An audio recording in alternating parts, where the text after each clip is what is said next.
A ver. Sí, pues mañana, en la próxima semana 14, terminamos el curso, porque el examen final es el día 21. ¿Listo? Así es que, en este sentido, tengan mucho cuidado para que no se estén de alguna manera atormentando. Veamos entonces, vamos a la época moderna. Profesor, una pregunta. Sí, sí. Esta lectura que es de las 6 a las 6:25, creo, ¿va a entrar en el control? No, ¿no? No entra, no entra, no entra. Sino que les pongo esa lectura, o sea, más que la lectura, les pongo el tiempo para que alguno repase. A veces te das cuenta del propósito, el profesor Yepes, se sabe que, porque si les pongo exacto, ¡ay! Algunos lo van a hacer, otros no. Algunos, inclusive ahorita, ya comienzan lo dejan colgado el asunto y se ponen recién a leer. ¿Acá? Entonces, por eso esa lectura no entra. Ya hemos quedado que entra los grados del conocimiento subjetivo, el problema de la verdad y el escepticismo, nada más, la lectura del escepticismo. Muy bien, listo. Arrancamos entonces las corrientes de pensamiento, sobre todo de la época moderna. Ya hemos visto la posibilidad del conocimiento y nos hemos dado la respuesta que sí podemos conocer. Pero decíamos claramente la anterior semana, que el dogmatismo no resuelve, el escepticismo empeora el asunto. El criticismo ha intentado, pero deja una serie interrogante, porque solamente dice que el conocimiento es universal, objetivo y necesario desde el fenómeno. Y la otra realidad, o mejor dicho, más que la realidad, entonces Kant, o sea, este librito, o sea ¿qué es por fin Kant, no? Y el pragmatismo también no resuelve el problema del conocimiento porque lo reduce a la utilidad. Pero hemos dicho que sí conocemos, ¿no? Y lamentablemente estas posturas no han ayudado. Y nosotros nos hemos basado en que podemos conocer en el gran Santo Tomás y en Aristóteles. Porque incluso todo lo que hemos visto de conocimiento sensible e inteligible, incluyendo las dos últimos actos del intelecto, que es la reflexión y la analogía, pues nos permiten afirmar con toda seguridad que el hombre sí puede conocer, que el hombre es capaz de aprender la realidad y hacerla suya. Lo que sí no debemos entender es que en un solo acto de conocimiento se logre todas estas condiciones, sino que necesitamos continuos actos de reflexión, de profundidad, que nos permitan aprender con mayor y cada vez con mejor condición la realidad tal como es. Si no, en un solo acto solamente estaríamos hablando de características accidentales. Necesitamos continuos actos porque en la misma definición de conocimiento hemos dicho que el hombre se hace intencionalmente presente en alguna región del ser. Eso hay que manejarlo bien para que no nos caiga. Por eso te darás cuenta que todas las corrientes de alguna u otra manera quieren dinamitar, ¿no es cierto?, a Santo Tomás y Aristóteles. Ahora en la época moderna lo vamos a ver con mucho mayor claridad. ¿Listo? Una vez que ya reconocemos que podemos conocer, surge otra pregunta. Y la pregunta es, ¿dónde se origina? Pero la pregunta del origen tiene un trasfondo. La pregunta del origen tiene que ver necesariamente con la seguridad. O sea, si ya puedo conocer, ¿de dónde parte para tener seguridad? ¿De dónde inicia para tener una seguridad? Porque si inicia, por ejemplo, como diría nuestro amigo Descartes, en la realidad, entonces mis sentidos me engañan, la percepción, los 10 tropos, ¿no? Los 10 tropos de Enesidemo de Nosos, ¿no es cierto? Los 10 tropos, los 10 argumentos escépticos sobre que la percepción, los diferentes puntos de vista, que las cosas cambian. Entonces harán imposible que yo desde esta condición pueda conocer, si solamente fuese esa situación. Entonces lo tengo que fundar en otro lado. Entonces, el problema del origen es el problema sobre la seguridad, sobre la certeza de lo que conocemos. Ajá, porque dependiendo dónde se origina, cuál es esa fuente principal, tendremos o no tendremos seguridad en lo que conocemos. Este problema se desarrolla sobre todo a partir del siglo XVI, gracias al surgimiento del racionalismo por manos del gran filósofo francés, ¿no es cierto?, Descartes, ¿no? ¿Ah? Descartes y sus sucesores racionalistas van a plantear una solución, mientras que por el otro lado el empirismo, sobre todo, se encuentra asentado en Inglaterra y en la parte norte de Europa, es decir, hablamos de Holanda, los países nórdicos, con Bacon, Berkeley, Locke, Hume, que van a tener una posición contraria al racionalismo.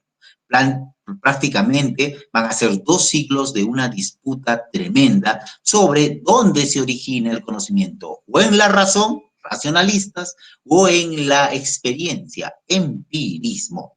Este mismo problema ya también había surgido en el siglo XII, en la época medieval, con el famoso problema de los universales. ¿Dónde se encuentra el universal? ¿Solo en la mente?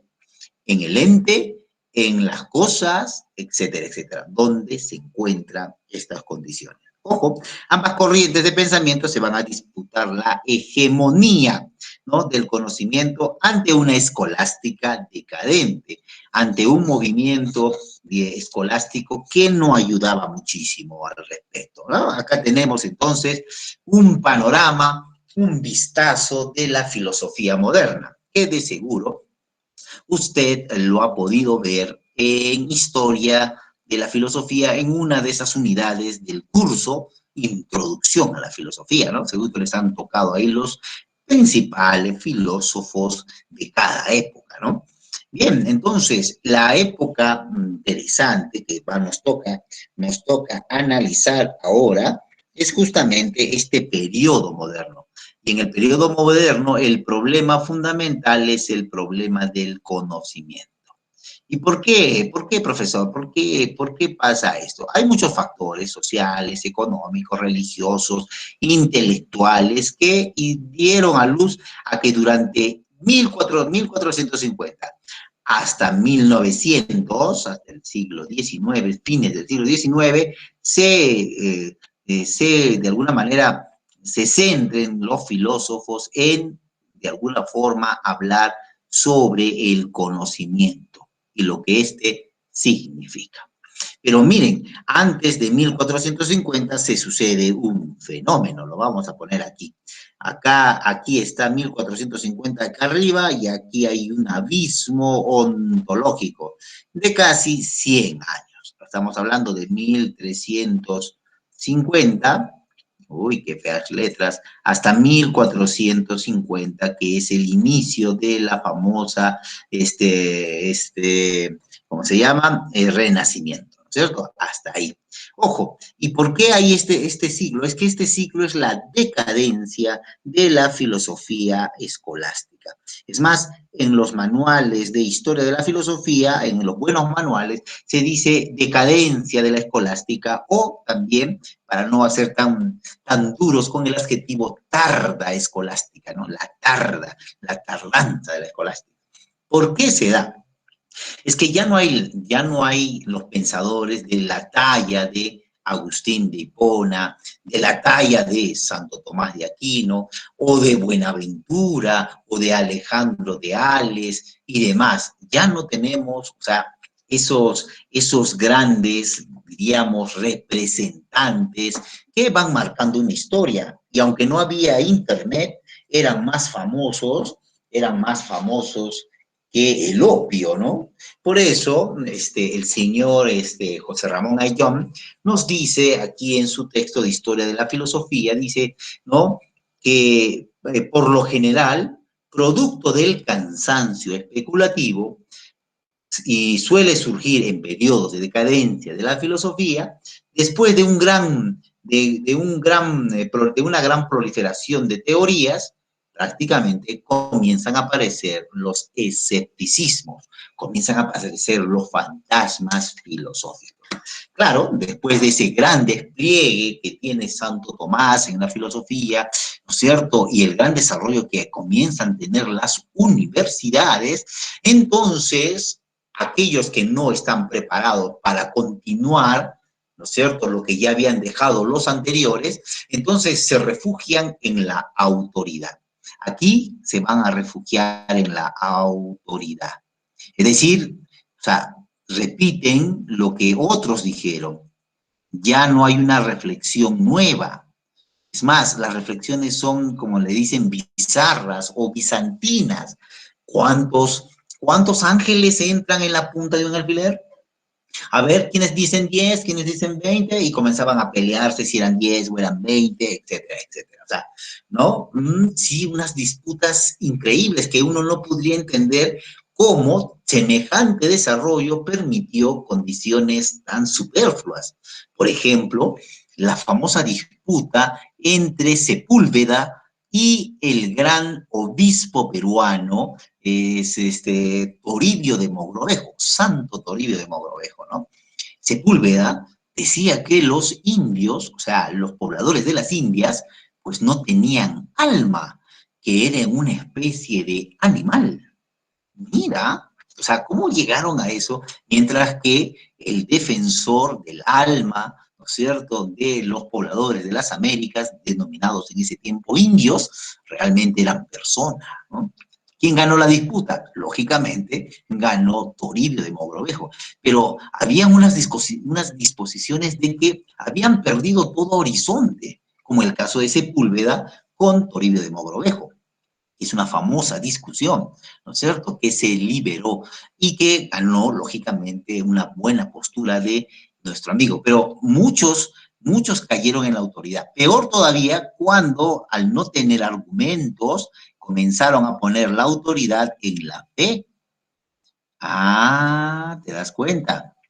¿No? ¿La Inquisición de dónde nace? La Inquisición no nace de la iglesia, por si acaso, ¿ah? Eso en la historia lo saben. La Inquisición no nace de la iglesia, la Inquisición nace de la condición política para mantener a raya, y la única manera, por ejemplo, es que la religión entre. Y lógicamente aparece la Biblia como factor de inerrancia. La Biblia, factor de inerrancia. Es decir, que la Biblia no se equivoca, lo que está ahí, ahí se queda. ¿Cierto?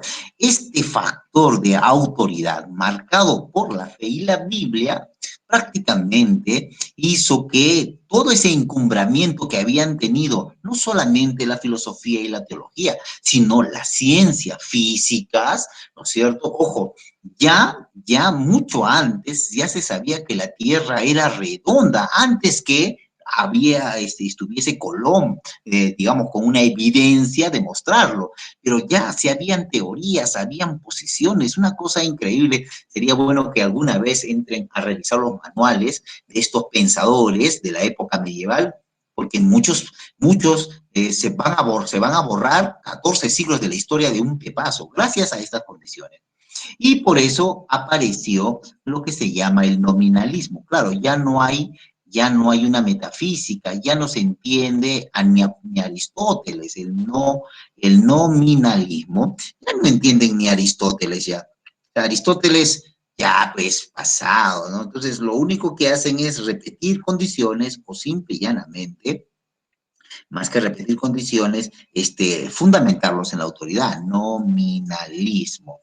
El nominalismo hace de que toda la filosofía es simples soplos de voz, es decir, son simples palabras, ¿verdad? Flatus vocis le llama Roselino, simples soplos de voz. Nace el nominalismo en la filosofía y en la teología el voluntarismo. Pucha, que y esto es un problema. ¿Por qué, profe, es un problema? Claro, por ejemplo, en la filosofía, si ya no sabemos qué es el ente, voluntarismo, si ya no sabemos qué es el ente, menos la esencia, el ser, son simples nombres. O sea, no tenemos que hacer casos a nombres, más bien hagámosle caso a la experiencia, que eso es mejor que un nombre, ¿no? Mientras que el voluntarismo, si Santo Tomás decía que en Dios primero era el intelecto y después la voluntad, porque Dios hacía la verdad, o sea, la voluntad divina hacía la verdad de Dios. Pero cuando Duns Scoto y Guillermo de Ockham le dan la vuelta, entonces ya no es la inteligencia, ¿no es cierto?, la que predomina, sino es la voluntad. Lo que quiere Dios lo hace y nace el voluntarismo que hasta el día de hoy está presente. Por ejemplo, en que todo es voluntad de Dios. Si te enfermas de COVID es voluntad de Dios, pues no, Dios ya lo estaba, ya está predeterminado. Y generalmente se llegan a exageraciones como la predeterminación, se llegan a exageraciones como por ejemplo de que ya todo está marcado en el libro de la vida, y escuchamos esas cosas, por ejemplo, cuando asistimos a un velorio, ¿no? Fue voluntad de Dios. O sea, como si Dios fuese ese titiritero que hace de nosotros lo que le da la gana. El voluntarismo, si bien es cierto, es una postura que quiere resaltar la voluntad de Dios, pero lamentablemente la exageración, por eso voluntarismo, ¿no es cierto?, llevó prácticamente a un descontrol. Esto ocurre en este periodo, 1350 a 1450.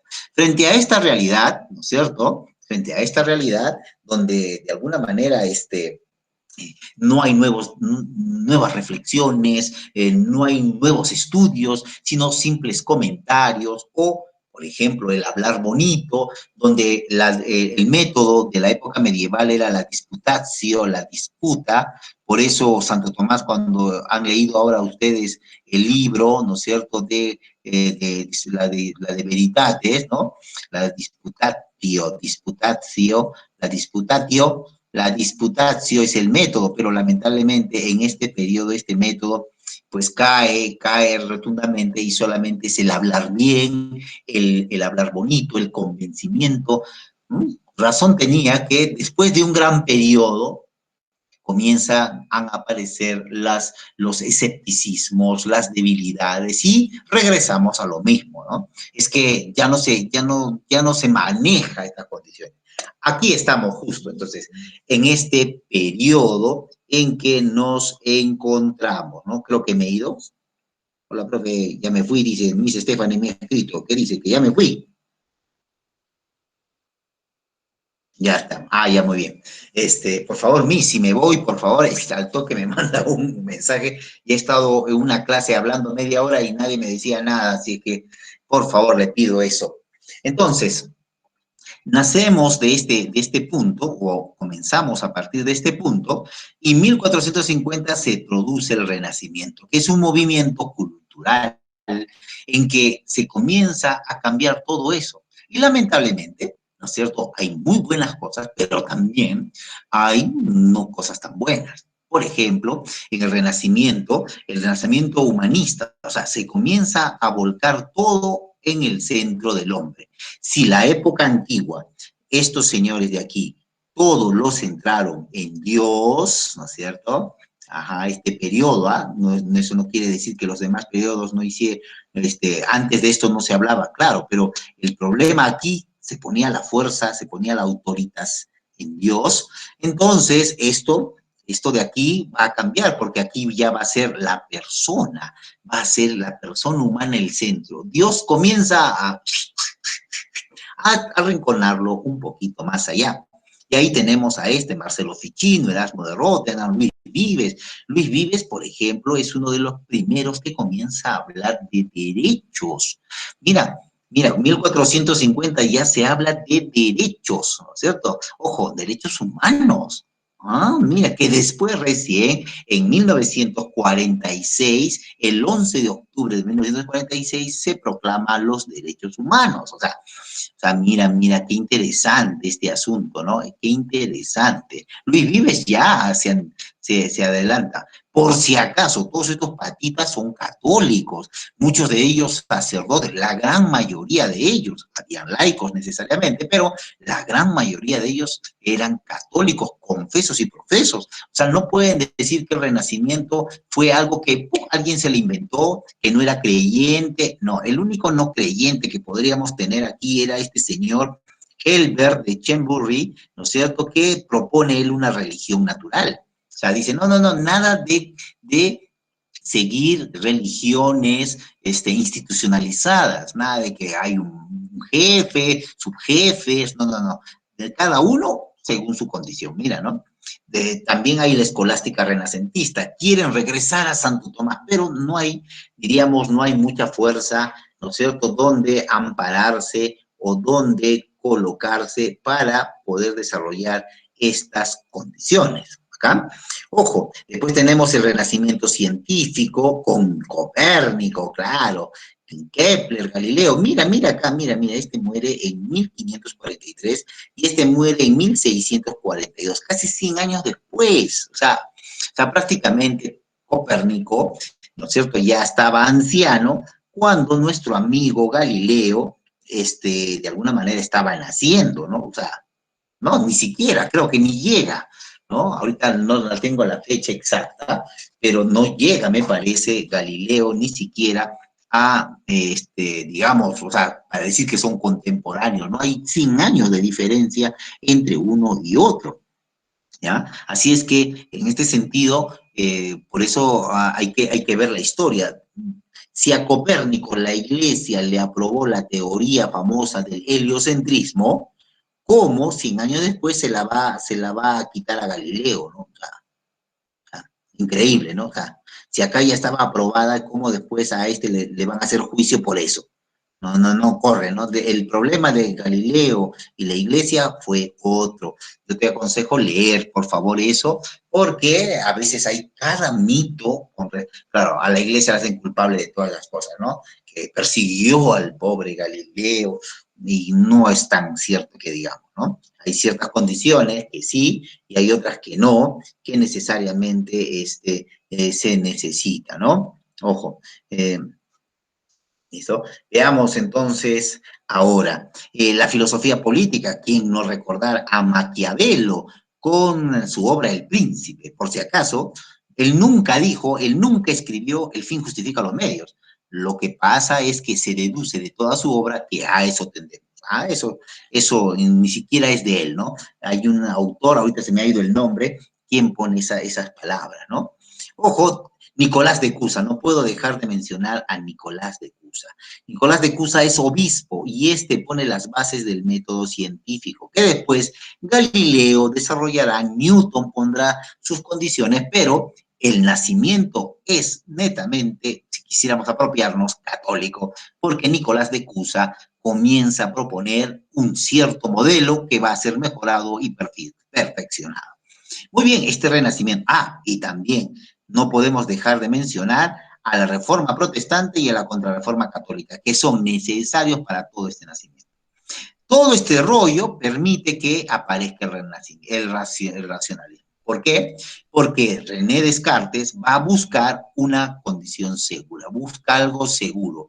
Aquí, este periodo,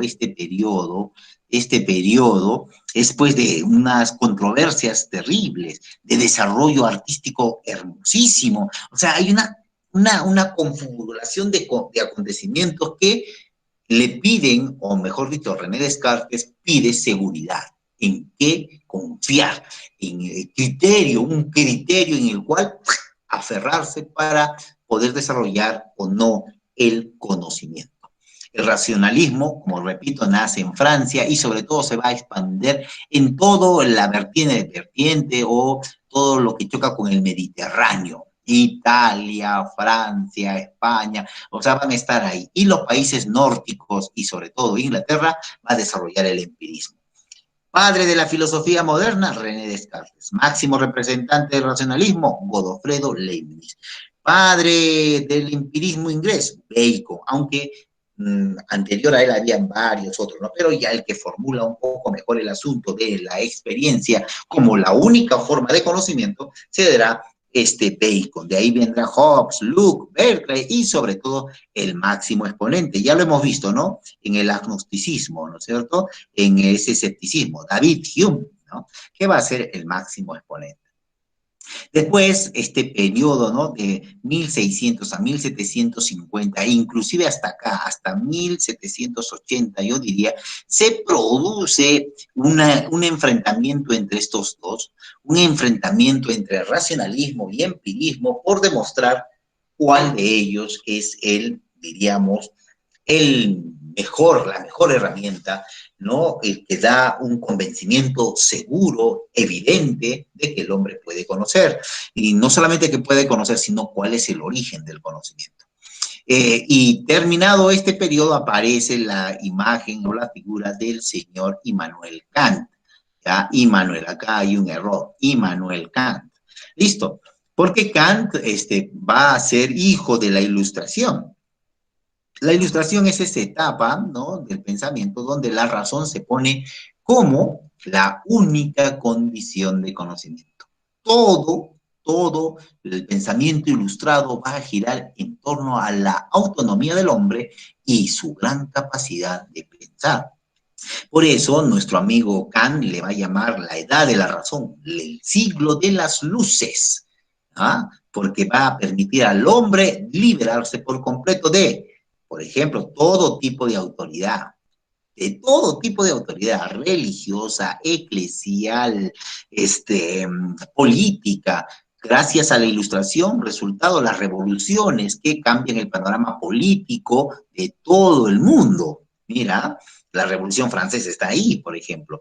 El hombre se entiende como un ser autónomo.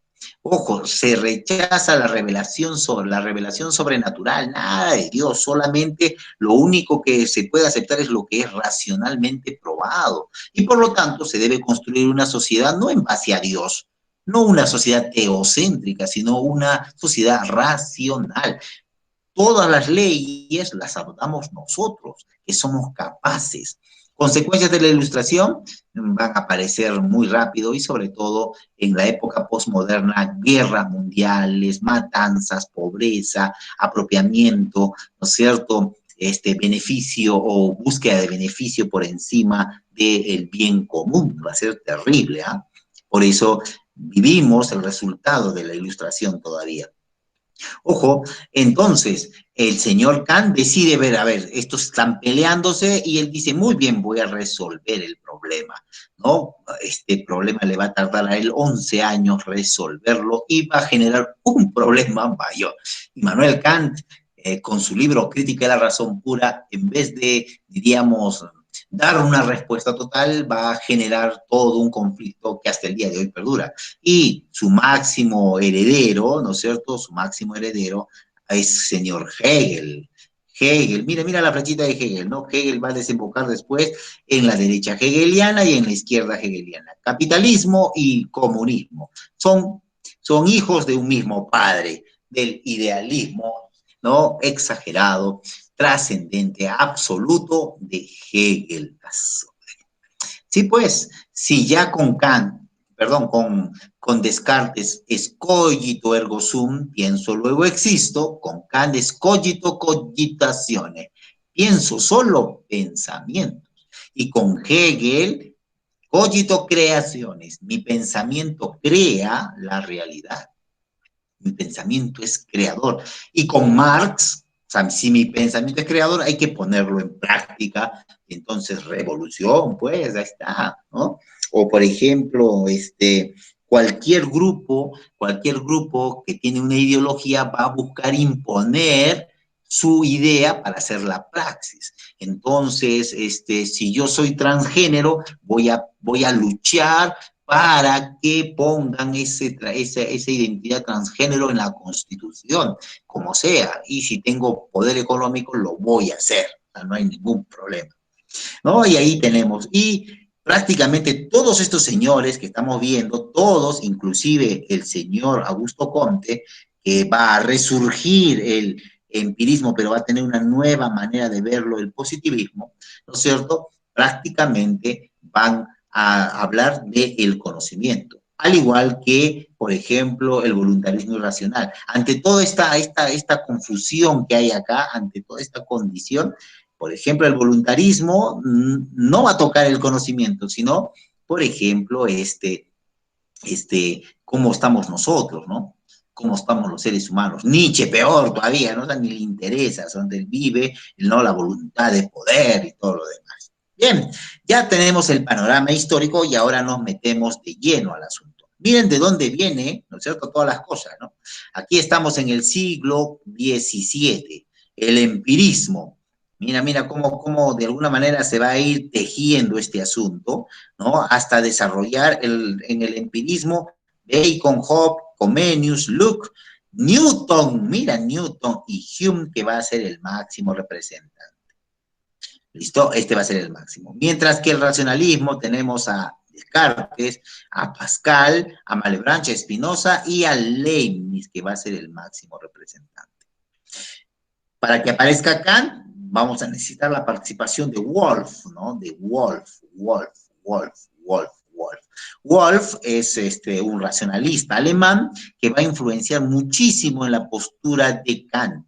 Pero a Kant lo que le chifla es que le llegan los nuevos descubrimientos de Newton. Y entonces, si hablamos de pura razón, racionalismo, entonces, ¿cómo se entiende lo de Newton? Porque lo de Newton es una revolución, prácticamente es un giro de 360 grados, es haberle metido freno de mano a todo lo que se tenía antes para volverlo a construir, porque se vuelve a construir una explicación diferente de la realidad. Y peor todavía le vienen los escritos de Hume y entonces surge, ¿cuál de estos dos? ¿O el empirismo o el racionalismo? ¿O hay una línea media? Kant propone una línea media llamada criticismo.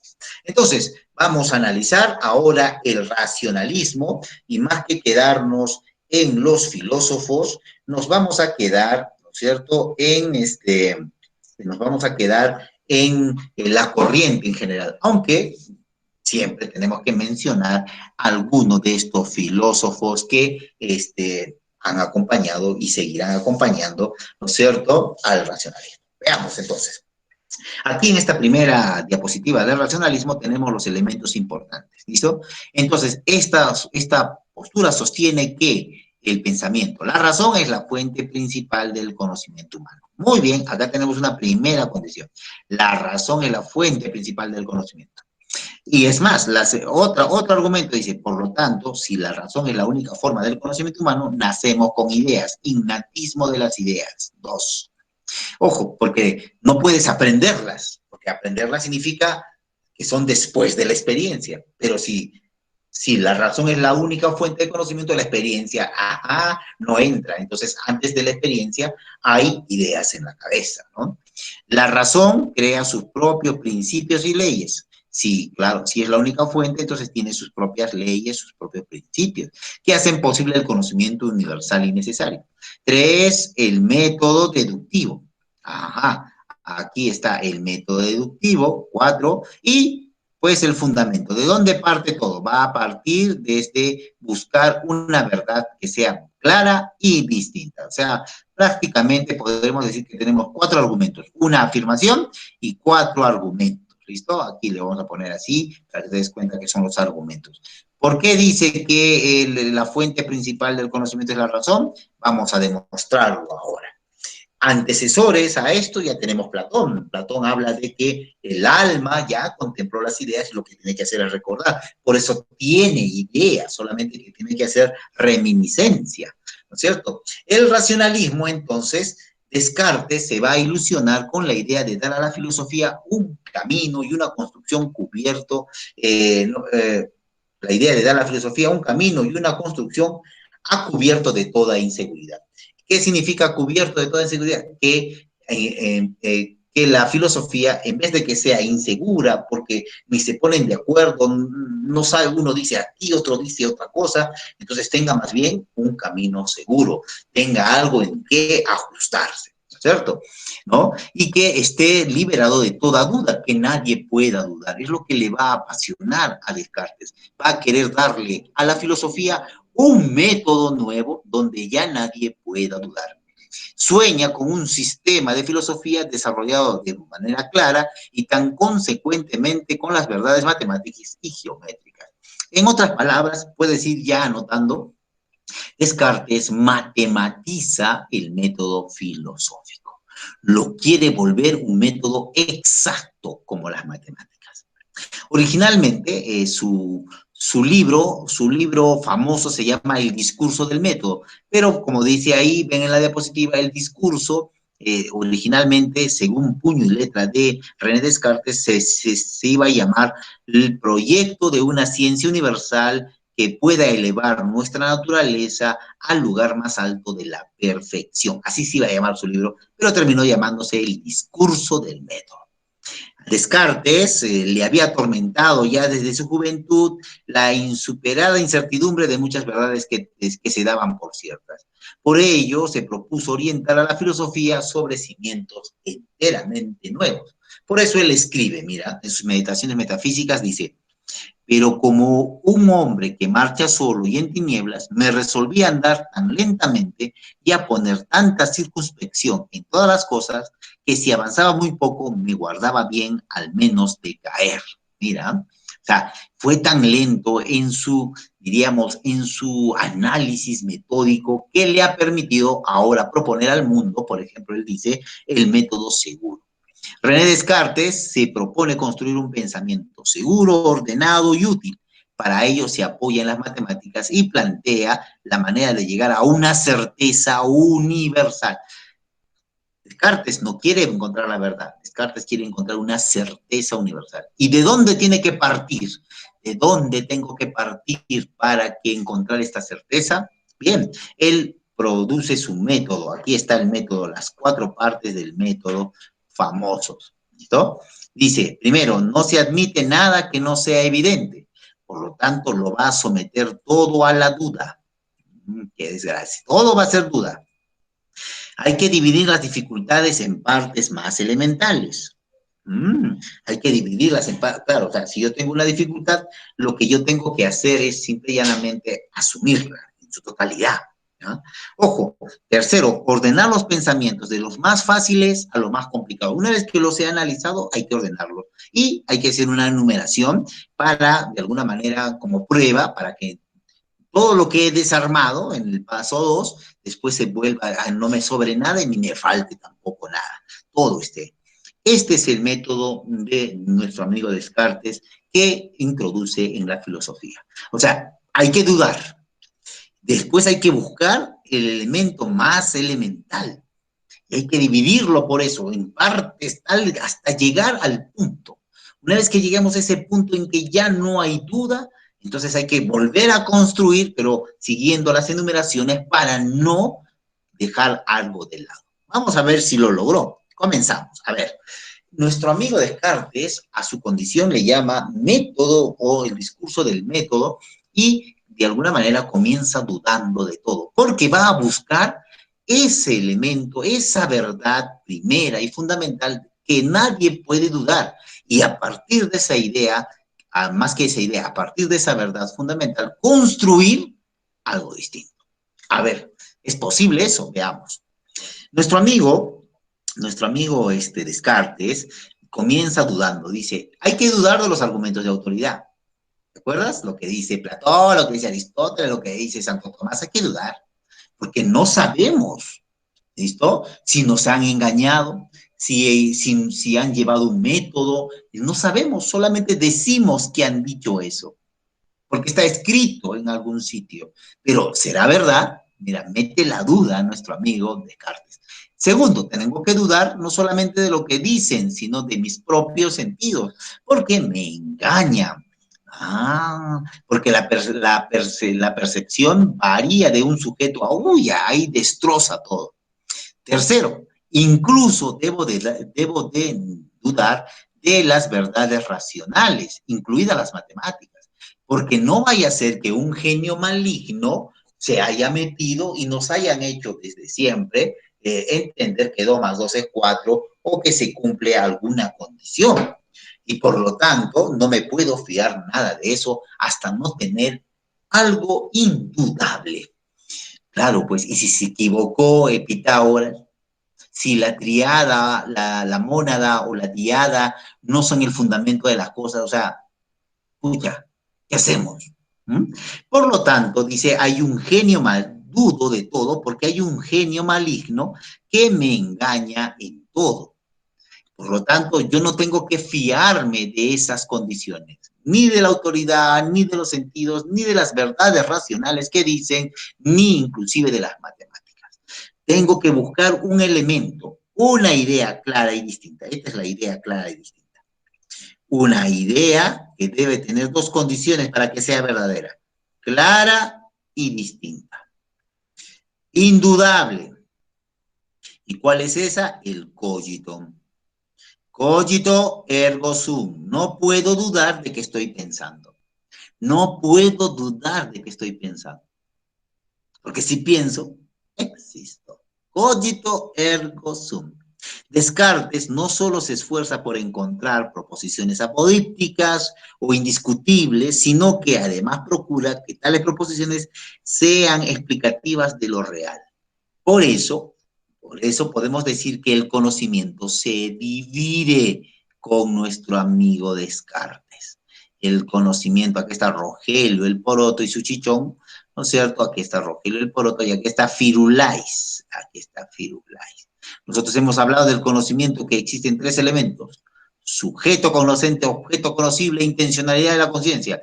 Pero con Renato Descartes, con René Descartes, lamentablemente, el conocimiento se va a dividir y lo que va a hacer Descartes es resaltar al hombre y su razón. Y el empirismo va a resaltar la realidad y su experiencia. Y ahí tenemos todo el problema. A partir de esta condición, si solamente centro todo lo que puedo tener como certeza en el cogito, solo a través de él, el cogito ergo sum, de este famoso dicho, puedo construir la explicación de todo cuanto hay sin dudas y sin temor, porque no hay mejor cosa que a partir de ahí generar estas proposiciones apodícticas o indiscutibles. Mira, o sea, profe, o sea, ya no es la realidad, sino lo que yo pienso de la realidad. Correcto, ya no es la realidad, sino lo que tú piensas de la realidad. Pero lo que tú piensas de la realidad tiene que tener una idea clara y distinta. Entonces, Dios, lo metieron en problemas, lo metieron en problemas a Descartes cuando dijo, ¿y Dios dónde queda? Entonces, Dios lo va a poner como una condición a priori, siempre presente, ¿no? Porque si no, Dios también sería una idea. Entonces no quiere darle ese valor, sino lo pone como una condición pura de la razón, que es capaz de aprenderla.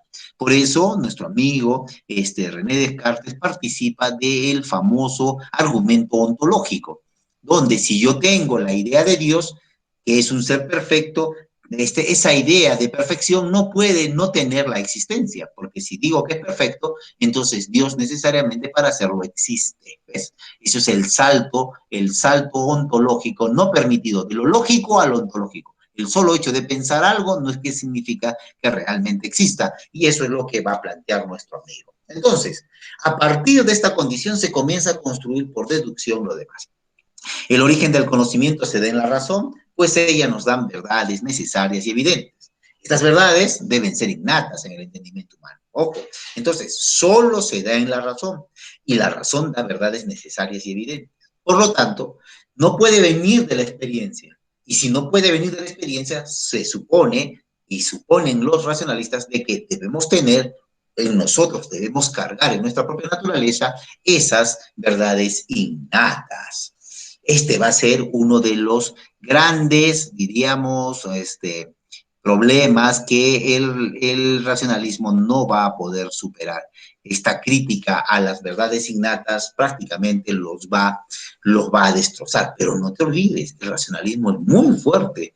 Ojo, va a tener que aparecer otros personajes que van a echar por tierra lo dicho por René Descartes o por sus sucesores, Leibniz, que es más radical todavía. El sujeto de conocimiento es el hombre y valoran solo la facultad intelectual, pues de ella no podemos dudar, porque si pienso existo. En cambio, la voluntad es la fuerza de asentimiento que el intelecto le presenta. La voluntad solamente acepta y rechaza lo que el intelecto le ha presentado. El conocimiento entonces consiste en las ideas que tenemos de las cosas.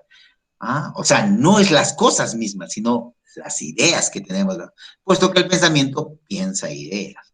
El entendimiento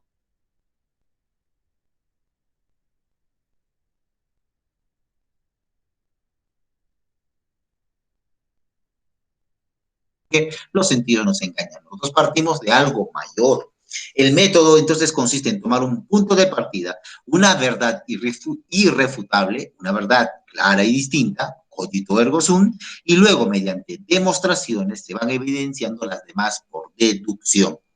Mira lo que van haciendo. Entonces, el criterio de verdad será la evidencia racional. Estos señores buscan la evidencia racional, la demostración por medio de la razón. Ojo, no te olvides, es decir, que la certeza que tenemos en el entendimiento de la realidad, eso es lo más importante. Se buscan certezas y ya no se buscan verdades. Para los racionalistas no hay límites en el conocimiento de las verdades contingentes y en la verdad necesaria si las hay.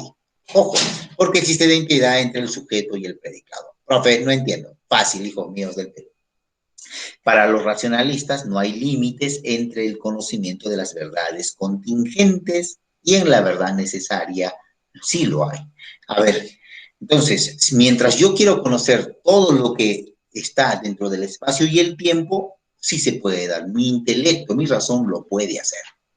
Pero cuando se trata, por ejemplo, de Dios, ya no, porque supera estas condiciones. Pero, es que en Dios sí se puede, sí se conoce a sí mismo porque existe identidad entre el ser pensante y el predicado en lo que se piensa. Por eso Dios es el conocimiento, ¿ves? Y ahí tenemos prácticamente terminado el racionalismo. Ojo, el racionalismo dará a luz al idealismo, el idealismo a la fenomenología y en la fenomenología al existencialismo. Mira cómo son dependientes del gran René Descartes. En contraposición, estos son los que aceptaron las ideas de Descartes y las desarrollaron. Y estas son las que no desarrollaron, ¿no? El empirismo post-cartesiano generará positivismo y neopositivismo, siempre en contraposición. El punto medio será Kant, que veremos. Vamos ahora al empirismo. Y con esto vamos a terminar, porque si no, no nos va a alcanzar el tiempo y necesitan ustedes lo programado, o necesitamos cumplir lo programado. Veamos entonces el empirismo. El empirismo es una posición contraria al racionalismo, ¿no? Sostiene entonces que el conocimiento solo es desde la experiencia. Mira, el conocimiento es solo de la experiencia, ya vamos uno. Ojo. Del contacto directo con la realidad. No es solamente la mente. La desarrollaron Hume, Condillac, John Stuart Mill y el método es la inducción. El método es la inducción. Tienen un axioma. Nada está en el intelecto si primero no ha pasado por los sentidos. Es llevado esto hasta el extremo. No te olvides que la frase nada está en el intelecto si primero no ha pasado por los sentidos no es de los empiristas. Eso es de Santo Tomás, por si acaso, pero solamente que estos lo llevan hacia su extremo, hasta lo máximo.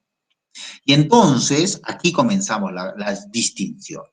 Ojo, nuestros amigos dicen que hay una condición totalmente entre ideas, ¿no es cierto?, e impresiones. Aquí está la sensibilidad, ¿no es cierto? Nosotros sentimos y genera esto impresiones. Y las impresiones, ¿no es cierto?, van a generar ideas. ¿Y qué son las ideas? Copias de las impresiones. No te olvides, no es algo que creamos, no. Es algo que se saca de la impresión sensible. Mira, las impresiones son anteriores a las ideas. Estas son posteriores a las impresiones.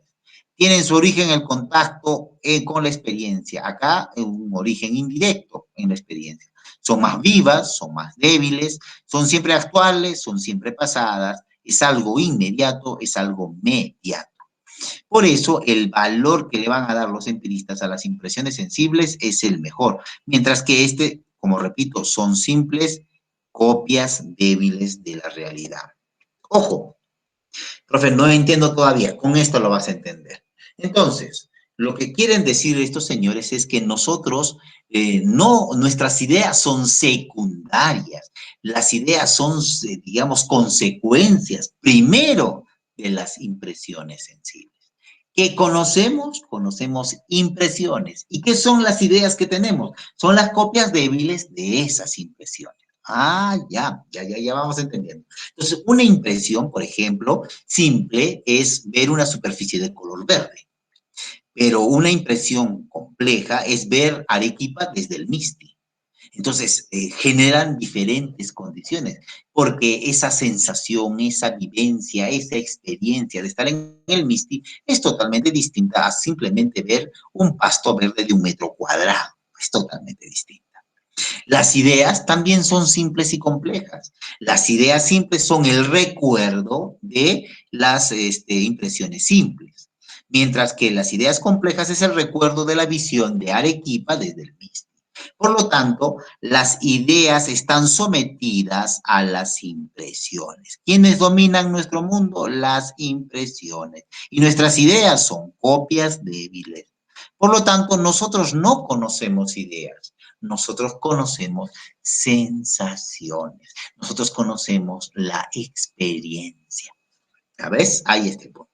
¿Y cómo tenemos ideas? Ellos dicen que tenemos ideas por asociación, mientras que en Descartes las ideas se van generando, ¿no es cierto?, por deducción. Aquí las ideas son simples asociaciones, por ejemplo, de semejanza. ¿Listo? En virtud de esta ley, la imaginación pasa de una idea a otra que le parece. Por ejemplo, pasamos del retrato de alguien a la idea de un hombre representado en el retrato. De continuidad, en virtud a esta ley, la idea se pasa la idea de algo a otra idea que habitualmente experimentamos. ¿Listo? Por ejemplo, si se menciona la Torre Eiffel, inmediatamente por continuidad nos pasamos a ver a París, porque ¿dónde está? Está por continuo. Y la ley de la causalidad, pero ojo, no es la ley de buscar el principio, no, sino que la imaginación pasa de la idea del efecto a la idea de causa, pero habitualmente ambas ideas se experimentan y están relacionadas. Por ejemplo, cuando pensamos en la idea del hijo, también pensamos en la idea del padre. Pero ojo, ¿por qué están relacionadas? Por causalidad. Ojo, pero no te olvides, son frutos de la experiencia, no de ideas, ¿no? No son principios, no, son asociaciones de condiciones sensibles. Por eso, nuestro amigo Hume, que va a ser el máximo exponente, va a formular los principios de que no hay en el espíritu ni ideas ni conceptos abstractos. Contra los racionalistas que decían que nacemos con ideas. El hombre es una tabula rasa. Es una tabla rasa. El conocimiento se va a reducir a impresiones sensibles. ¡Wow! Van a ser impresiones sensibles. Solamente podemos conocer las impresiones sensibles. El racionalismo dice, ¿qué podemos conocer? Todo, incluso más. El empirismo dice, no, solo podemos conocer las impresiones sensibles. Por eso es un tipo de escepticismo, tanto el positivismo como el empirismo, ¿ves? Las cualidades sensibles son subjetivas, porque quedan marcadas en nuestra realidad. Las relaciones entre ideas son simplemente asociaciones de impresiones sensibles. De los principios primeros, ¿no?, del principio de causalidad, dice que son asociaciones de ideas que se han hecho habituales. Ya no hay un principio, no hay un fundamento causal, no, simples asociaciones de ideas. Por lo tanto, el conocimiento queda con nuestros amigos empiristas limitados al fenómeno. Tremendo, ¿no es cierto? Por lo tanto, la experiencia no solo es el origen del conocimiento, sino también su límite. No te olvides esto, la experiencia no solo es el origen, sino también su límite. En cuanto a su extensión, no podemos ir más allá de lo que permita conocer nuestra experiencia. Si no, no se conoce. En cuanto a su certeza, solo podemos estar seguros de los conocimientos que están dentro de la experiencia, porque son evidentes, no pedimos más. Wow. Para el empirismo, el origen del conocimiento es solo la experiencia sensible. No existen conocimientos ni ideas innatas. En sentido básico, el conocimiento es sensación, donde se producen las impresiones que marcan al intelecto. En otras palabras, prácticamente nos están diciendo que nosotros conocemos simplemente por la experiencia con la realidad. Y esto es un problema, ¿no? Esto es un problema. Pero, profe, sí, es un problema, porque cuando hablamos, por ejemplo, de la realidad formal, y entonces la intuición, ¿qué será? Una asociación. Oye, y la reflexión, no hay reflexión, solamente es una copia débil de una sensación. Entonces, se das cuenta cómo limita el conocimiento y lo va a meter a un laboratorio. Por eso Hume quería meter a Dios a un laboratorio, pero Dios nunca se presentó. Entonces, ahí viene el problema, ¿no? La naturaleza del conocimiento es percepción sensorial o impresión, y que las ideas están relacionadas a las impresiones sensibles de los cuales solamente se asocian, porque son copias débiles. Por eso, según nuestro amigo Hume, ¿qué recordamos más? Lo que nos ha causado alegría y lo que nos ha causado tristeza. Lo que está en el punto intermedio, lo que está en el punto intermedio, simplemente no lo recordamos. Te vas a, segurito, si yo te pregunto, ¿qué te acuerdas de tu colegio? ¿No es cierto? ¿Te acuerdas cómo es el trinomio cuadrado perfecto? Sí, algunos sí, sí, todavía, porque claro, lo están estudiando, pero algunas cosas, ¿no es cierto? ¿Cuántos artículos tiene la Constitución Política del Perú? Ni eso he visto, dices, no te vas a acordar.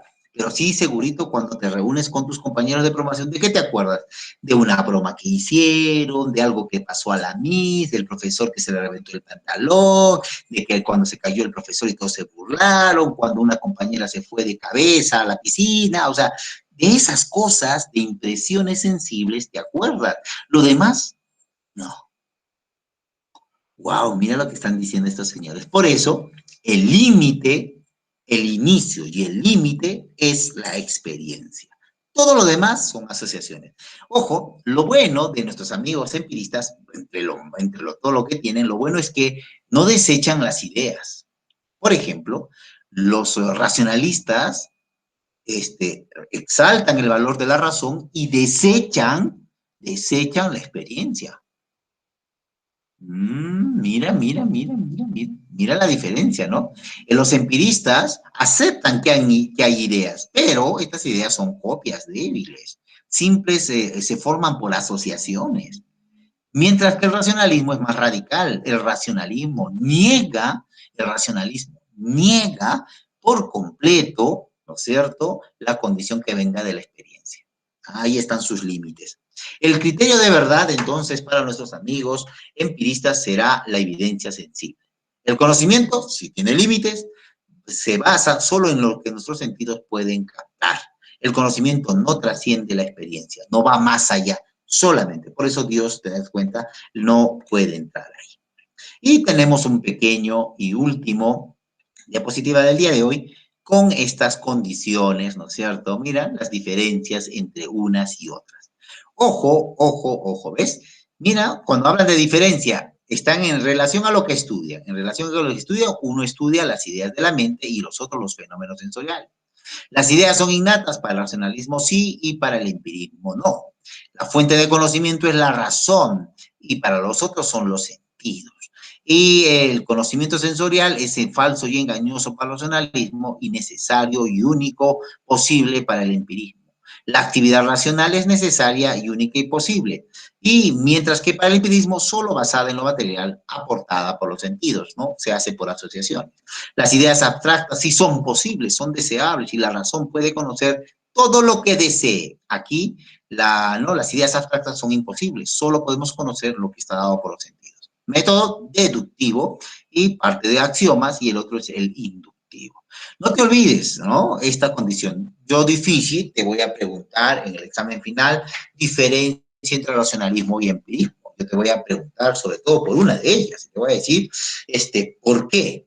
Para el racionalismo, ¿no es cierto?, permite la apertura a las ideas y no así el racionalismo. Wow, estamos hablando de lo mismo, ¿no es cierto? Bien, ya la próxima semana hablaremos de nuestro amigo Kant, que ya viene con todo. Ojo, solamente para, digamos, uy, ¿qué hice acá? No solamente para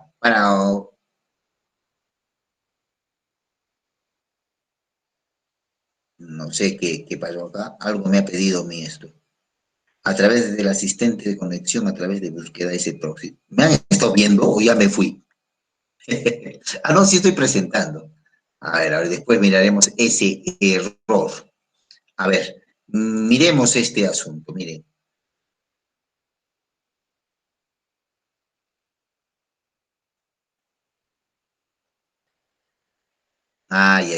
Listo, ya sé ya. Pensé que era cosa más seria en mi computadora. Muy bien, entonces, nosotros hemos visto ya estos dos. Se están luchando por la hegemonía de quién tiene la razón frente al origen del conocimiento. Cada uno con sus condiciones, pero lamentablemente ya el conocimiento está partido acá. El sujeto va por un lado y el objeto va por otro lado. Kant va a intentar solucionar este problema. Y repito, él va a intentar porque su gran esfuerzo le va a permitir a Immanuel Kant desarrollar una nueva manera de ver el mundo. Prácticamente sin querer, porque de repente no era su misión, va a refundar el conocimiento, pero va a tener una serie de consecuencias, no tan buenas que digamos, pero de que es un gran filósofo extraordinario, de que se preguntó las cosas, vale la pena hacerlo. Listo. Entonces, no se olviden esta condición.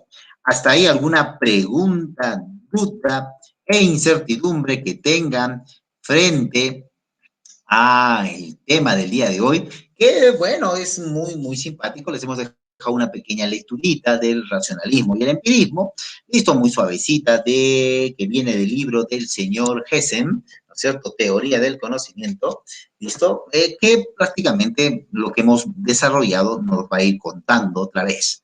¿Acá? Pero no te olvides, o sea, estamos frente al problema del origen, listo, frente al problema del origen del conocimiento. Igual, en tu infografía, segurito, tú has puesto bien claramente que el tal filósofo con el otro tal filósofo pertenecen a diferentes, de repente, corrientes contrapuestas entre sí y que has comparado. No te olvides, tu infografía pertenece al comparar y contrastar dos filósofos, no te olvides, dos filosofitos, ¿no es cierto? Ojalá, y no te olvides que eso tienes que presentarlo la próxima semana hasta las 11 de la noche, ¿listo? 11:59, ¿no? Tienes para subir diríamos, tu trabajo. Ojo, sigue la rúbrica de evaluación, por favor, ahí está. No te olvides, es infografía. Lo que debe estar al centro, es necesariamente el problema de la nociología. No quiero encontrar la cara del filósofo bien grande o dos caras bien grandazas y abajo en letras pequeñitas, teoría del conocimiento. El centro principal es la teoría del conocimiento de estos señores que vas a comparar. Por lo demás, debe estar fuera de la infografía lo que pensaba de Dios, de la suma teológica. No, solamente debe ser centrado en la nociología, de lo cual tú has pensado ya prácticamente 8 semanas, ¿no? 7 semanas van a ser con la próxima. 7 Profe, semanas. Sí. Tengo una consulta. ¿En qué pasa o cómo tendría que poner las citas si, digamos, para hacer mi infografía me he guiado de algunos videos, podría decirse, por ejemplo, de Locos por la Filosofía? ¿Cómo lo podría poner? Solo el nombre del video ya. Sí, lo que tendrías que poner es que en la infografía no se desarrolla en estilo APA, por eso se pone fuentes, ¿no? Y ahí pondrías adictos a la filosofía, locos por la filosofía, historia de la filosofía de Giovanni Reale. No tienes que poner todos los parámetros del APA, por ejemplo, ¿no? Editorial, página, no, solamente de dónde te has basado, porque eso se llama problema. ¿Se podrían poner los links o simplemente el título del video? Por ejemplo? Más que el link, no te olvides que es un conjunto. Si tú pones el link, a veces tan largo, tan cosa que no se entiende. Por ejemplo, podrías, dos alternativas, poner el link chiquito, ahí no, sabes, no, copias toda la dirección y le pones para que empequeñezca el link y te salen cosas más chiquitas, o simplemente marcar o consignar la página web, o sea, el nombre, no la dirección, la página. ¿Listo? No sé, se me ocurre adictos a la filosofía, tema 7. Muy bien, ahí, eso es lo que has tomado. En vez de www.x y una serie de cosas. No te olvides, porque va a ser visual. Supuestamente la infografía lo puedes pegar y cualquiera dice, ah, lo has sacado de Adictos a la Filosofía, y tú vas y te acuerdas y escribes Adictos a la Filosofía. Y ya no www y tantas cuestiones. Había una preguntita aquí en el chat, creo que ha llegado. Dice, profe, una pregunta, para entender el conocimiento de algunos filósofos, primero debes entender su antropología, metafísica, podemos colocarlo simplemente o lo omitimos. Por ejemplo, a ver, en el caso de Platón, harás una pequeña reseña, ¿no? O sea, lo que tú has escrito ahí, ¿no es cierto? Por ejemplo, que Platón, para desarrollar su teoría de las ideas, tiene una base antropológica dualista. Punto. Y de ahí sigues, nada más. Listo. Nada más, ¿no? O sea, no tienes que desarrollar la antropología de Platón, tienes que desarrollar la gnoseología, pero estás diciendo que una de las condiciones para entender eso es ver su antropología. Lógicamente tú haces el recorrido gnoseológico, pero has dejado claro que pertenece a esa relación. Ah, muy bien. Listo. Profe, una pregunta. ¿El Sí. idealismo es lo mismo que el criticismo? Sí, la clase pasada, estimada Andrea, ¿no es cierto? Dijimos que criticismo, idealismo, apriorismo y fenomenismo son lo mismo. Pero ¿cómo lo mismo? Sí, es que el criticismo es el método, ¿listo? Es el método. El idealismo es dónde llega ese método. El apriorismo es la manera como el criticismo se desarrolla antes o independiente de la experiencia. Y el fenomenismo es que Kant parte del fenómeno y no de la realidad. Eso es lo mismo. Es que se usa esos nombres, por ejemplo, si estamos hablando del problema de la posibilidad del conocimiento, hablamos del criticismo. Cuando vamos a hablar del origen del conocimiento, vamos a hablar del idealismo. Cuando hablamos de la esencia del conocimiento, vamos a hablar del fenomenismo, ¿no? Eso va a ser. Muy bien. Listo.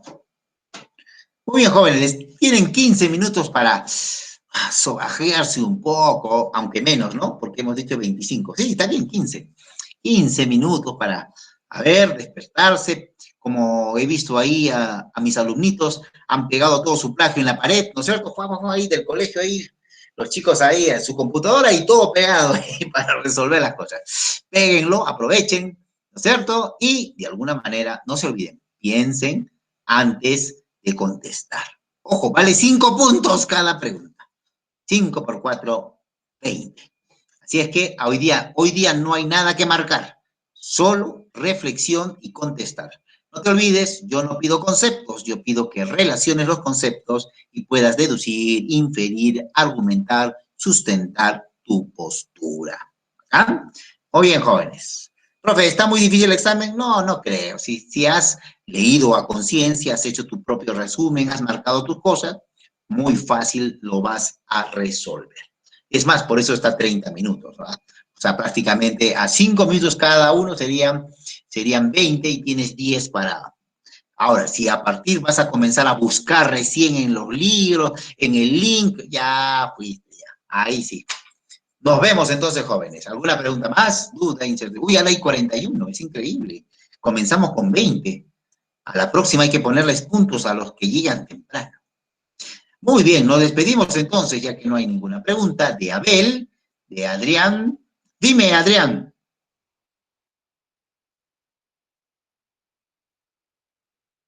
Está escribiendo en el chat, Adrián.